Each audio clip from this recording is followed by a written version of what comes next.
Okwuputa Okwuala ka Omeiwu Anambra State, bụ Right Honorable Akpoola akpọkuola alaka Omeiwu etiti nakwa nke steeti dịgasị iche iche ka ha guzobe iwu ndị ahụ ga-enye aka wee kwalite nchekwa nakwa ọzụzụ nke ụmụntakịrị. Gere akụkọ a ka o si wee nye abụ ntụziaka. N'okwu nnọọ ya dịka a na-echeta mmerube maka ụbọchị ụmụntakịrị, Right Honorable Okafọ jikọrọ aka gwa ndị okenye ka ha gbaa mbọ na-enye ụmụ ha ezigbo ọzụzụ nakwa ezigbo agụmakwụkwọ nke ga-eme ka ụmụaka ha pụta ihe n'akwụkwọ ha na-agụ.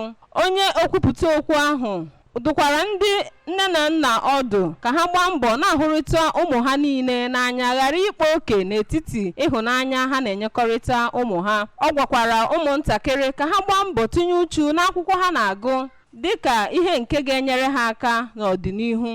Right Honorable Okafọ kenekwara Gọvanọ Chukwuma Soludo dịka mbọ ọ na-agba n'ebe agụmakwụkwọ dị, tinyekwara ọkachasị ewemọrụ ndị nkuzi na steeti a. Onye okwupụta okwu ahụ gbara mbọ rịọ ka a na-akụziri ụmụaka maka ezi ndụmọdụ n'ụlọ akwụkwọ dị iche iche, na-akụzikwara ha ezi omume.